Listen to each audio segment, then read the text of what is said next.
আসসালামু আলাইকুম। Trading with Ashikul চ্যানেলে আপনাদের সবাইকে স্বাগতম। আশা করি সবাই আপনারা অনেক ভালো আছেন। আমরা আপনাদের সাথে আজকে মিউচুয়াল ফান্ডের কিছু ইস্যু নিয়ে কথা বলবো। দেখবো যে মিউচুয়াল ফান্ডটা আসলে কিরকম করবে সামনে, এবং আজকের যে উত্থানটা সেটা কি স্মার্ট মানি এন্ট্রি করেছে না বের হয়ে গিয়েছে, এবং যে ফান্ডামেন্টাল ইস্যুগুলো আছে, যেই নিউজগুলো আছে, দুর্বল ব্যাংকগুলোর মতো, ফাইন্যান্সিয়াল ইনস্টিটিউশনগুলোর মতো মিউচুয়াল ফান্ডে কোনো প্রবলেম তৈরি হতে যাচ্ছে কিনা। তো ফার্স্টে আমরা আমাদের ইন্ডেক্সের আলোচনা করব। ধরেন ইন্ডেক্স নিয়ে আমাদের এই চ্যানেলের ভিডিওতে প্রতিনিয়ত বলা হচ্ছে যে ইন্ডেক্সটা কমতেছে, বর্তমানে ট্রেড নেওয়া থেকে বিরত থাকাই ভালো।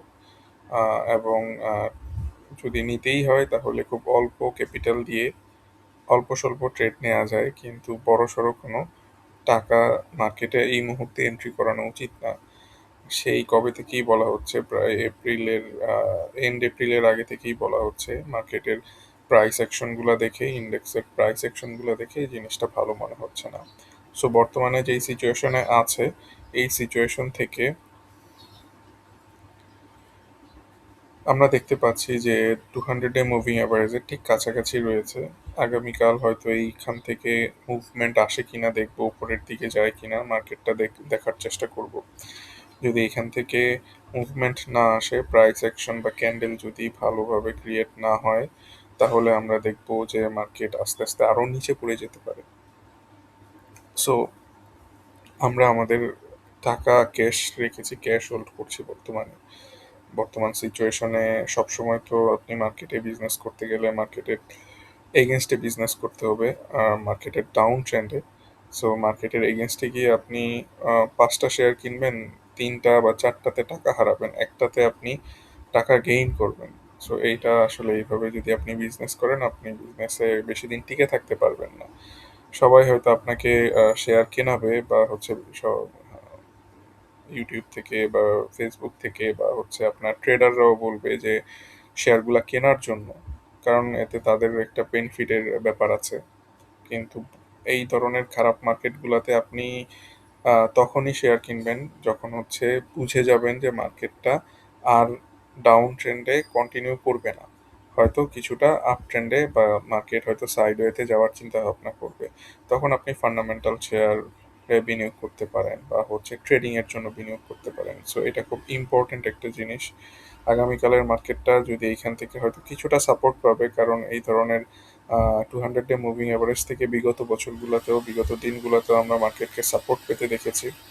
তো মার্কেট যদি এইখানে ভালো ক্যান্ডেল তৈরি করে, ধরেন মার্কেট এরকম যদি হয় সকালে কমলো, বিকালের দিকে আবার হচ্ছে দুপুরের দিকে আবার বেড়ে গেল মার্কেটটা, এই কমাটাকে অবসলিট করে দিল, দেন হচ্ছে আমরা মার্কেটে একটা ভালো মোমেন্টাম হয়তো ধরতে পারবো। বাট এর আগ পর্যন্ত আমার কাছে মনে হয় না যে মার্কেট থেকে আহ, তেমন ভালো কোনো কিছু আশা করা যায়। সো এখন চলেন আমরা একটু দেখি যে আমাদের মিউচুয়াল ফান্ডের কি অবস্থা, মিউচুয়াল ফান্ডের ইয়েগুলো কিরকম করছে মার্কেটে।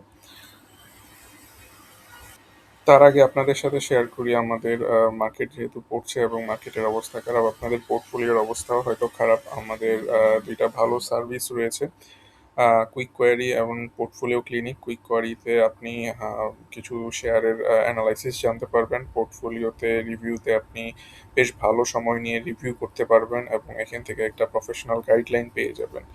তো কুইক কোয়ারির কোয়ারিগুলো কীরকম থাকবে, ধরেন আপনি হয়তো 2টা বা 3টা ম্যাক্সিমাম শেয়ারের নাম আপনার পোর্টফোলিওতে যেগুলো আছে সেটা হয়তো বলতে পারেন। বলার পরে আমরা এই ধরনের একটা প্রফেশনাল গাইডলাইন আপনাদের সাথে শেয়ার করে দিব, যে কোথায় কি হচ্ছে না হচ্ছে, কততে কিনেছেন, ফান্ডামেন্টাল আউটলুকটা কি এবং টেকনিক্যাল আউটলুকটা কি, টোটাল জিনিসটা আপনাদের সাথে শেয়ার করা থাকবে এইভাবে, এবং খুবই স্পেসিফিক ওয়েতে, এবং কোন জায়গায় টার্গেট, কোথায় বিক্রি করবেন, টার্গেট মিট করলে কি করবেন, টার্গেট মিট না করলে কি করবেন, এই জিনিসগুলো টোটাল জিনিসটা আপনাদের সাথে দেওয়া থাকবে। আপনারা বিভিন্ন ইউটিউব চ্যানেলে বা ফেসবুক পেজে গিয়ে কথা বলতে থাকেন, কমেন্ট করতে থাকেন যে এটার অবস্থা কি, এটার অবস্থা কি, কেউ কিন্তু আমি নিজেও কিন্তু আপনাদেরকে এত ডিটেইল কিছু বলি না, কারণ হচ্ছে যতটুকু বললে হয় ততটুকু বলে দিই।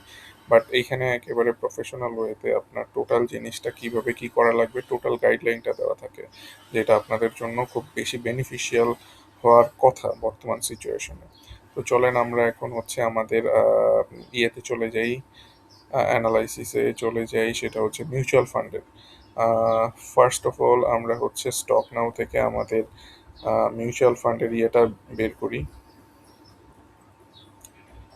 চার্টটা বের করি। দেখেন মিউচুয়াল ফান্ডের চার্টে আমরা দেখতে পাচ্ছি যে আহ, অ- সেই 2024 সালের পর থেকে এইটা কমতেছে এবং বড়সড় একটা ডাউন ট্রেন্ডের মধ্যে আছে। বর্তমানে এই ডাউন ট্রেন্ডটা ভাঙার চেষ্টা করছে, কিন্তু এটা আদৌ কতটা সঠিক সেটা আমরা এখন দেখব। তো আমরা যদি এখানে একটা ইন্ডিকেটর নেই, মানি ফ্লো ইন্ডিকেটরটা নেই, তাহলে আপনারা দেখতে পাচ্ছেন যে মিউচুয়াল ফান্ডে কিন্তু মানি ফ্লোটা কমতেছে, প্রাইস বাড়তেছে, মানি ফ্লোটা কমতেছে। তার মানে হচ্ছে একটা ডাইভারজেন্স আছে এখানে, স্মার্ট মানি এখান থেকে বের হয়ে যাচ্ছে। সো আপনারা যারা কিনতেছেন এখন বা আজকে কিনলেন, তাদের উচিত হবে না এই জিনিসগুলো কন্টিনিউ করা। কারণ হচ্ছে আপনারা জানেন যে দুর্বল ব্যাংকগুলো যখন একীভূত হয়ে গেল, ব্যাংকের শেয়ারগুলো যখন অবসোলিট হয়ে গেল, ফাইন্যান্সের দুর্বল মৌলভিত্তিক ফাইন্যান্সগুলোর যখন বাজে অবস্থা তৈরি হয়েছে, এগুলোর অবস্থা কত নিচে চলে গেছিল। এখন হচ্ছে আপনাদেরকে মিউচুয়াল ফান্ড খারাপ যেগুলো আছে সেগুলো হয়তো ধরাই দিবে। সো খারাপগুলো বাদে ভালোগুলাতে আপনারা যান, ভালোগুলা দেখার চেষ্টা করেন। ফান্ডামেন্টাল নিউজ যে বা ফান্ডামেন্টাল ইস্যু যেগুলো আছে ওগুলা দেখে তারপরে যদি আপনারা বাই করেন মিউচুয়াল ফান্ড, তাহলে হয়তো এই 1-2 সপ্তাহ ভালোই করতে পারবেন। আবার বাংলাদেশের মার্কেটের এরকম একটা অবস্থা যে খারাপ যদি হয় তাহলে ওইটাই বাড়বে এবং ওইটা আপনি হচ্ছে কিনে ধরা খেয়ে থাকবেন। সো ওইটা যদি বাড়েও আর ওইটা যদি আপনি কিনেনও, কেনার পরে কিন্তু অবশ্যই স্টপ লস ইউজ করবেন। কখনোই হচ্ছে যে এটা নিয়ে বসে থাকবেন না। যদি কমে যায়, কমে গেলে অল্প কিছু টাকা দিয়ে লস মেনে নিয়ে ছেড়ে বের হয়ে আসবেন। এইটা আপনার জন্য অনেক ভালো ডিসিশন হবে। কারণ মিউচুয়াল ফান্ডটা স্মার্ট মানি এখান থেকে বের হয়ে যাচ্ছে আপনাদের হাতে শেয়ারগুলো ধরাই দিয়ে। সো এই কারণে কিছুদিন হয়তো একটা মুভমেন্ট থাকবে, তাদের বের হয়ে যেতে তো সময় লাগবে কিছুটা। এই মুভমেন্টটা থাকবে, তারাও। সো আপনি একটু চিন্তা ভাবনা করে সাবধানে তারপরে হচ্ছে এই মিউচুয়াল ফান্ডে ইনভেস্টটা রাখতে পারেন। আহ, এখন আমরা যদি টেক্সটাইল সেক্টরে যাই, দেখেন টেক্সটাইল সেক্টরের অবস্থাটা দেখলে আপনি টোটাল সিনারিওটা বুঝতে পারবেন। আপনার টেক্সটাইল সেক্টরে দেখেন প্রাইস বাড়তেছে, মানি ফ্লো বাড়তেছে। সো এটা ঠিকঠাক আছে যে এইটাতে টাকা ঢুকার কথা বলছিলাম, টাকা ঢুকতেছে। ইন্স্যুরেন্সে দেখেন প্রাইস বাড়ছে, মানি ফ্লো বাড়ছে, প্রাইস বাড়ার সাথে সাথে এরপরে কিছুটা প্রাইস কমছে, মানি ফ্লো কমছে। এরপরে আবার ইন্স্যুরেন্স সেক্টরটা বাড়ার চেষ্টা করতেছে, মানি ফ্লোটা স্টেবল আছে। মানি ফ্লোটা যদি একটু উপরের দিকে ক্লিক করে আপনাদের জন্য কিন্তু এই ইন্স্যুরেন্স থেকেও বেশ ভালো বেনিফিট পাওয়া যেতে পারে বা পেয়ে যাবেন। ইন্স্যুরেন্সগুলা বেশ কিছু ইন্স্যুরেন্স হচ্ছে ব্রেকআউট করে, ব্রেকআউট রিটেস্ট করছে অলরেডি। সো এইগুলো একটু দেখার চেষ্টা করবেন, আপনারা বিভিন্ন জায়গায় ঘুরলে হয়তো পেয়ে যাবেন। লাইক প্রভাতী ইন্স্যুরেন্স, প্রাইম ইন্স্যুরেন্স, এগুলো আপনারা একটু দেখার চেষ্টা করবেন, দেখবেন যে এগুলো ব্রেকআউট অলরেডি করছে। কিন্তু মার্কেটের যেই সিচুয়েশন, ইন্ডেক্সের যেই সিচুয়েশন, এই সিচুয়েশনে আমি বলবো যে মার্কেটের এগেনস্টে গিয়ে ট্রেড করার চেয়ে একটু ধৈর্য ধরে দেখতে পারেন যে মার্কেটে আগামীকাল একটা মুভমেন্ট, মানে আগামীকাল একটা ভালো ক্যান্ডেল তৈরি হয় কিনা।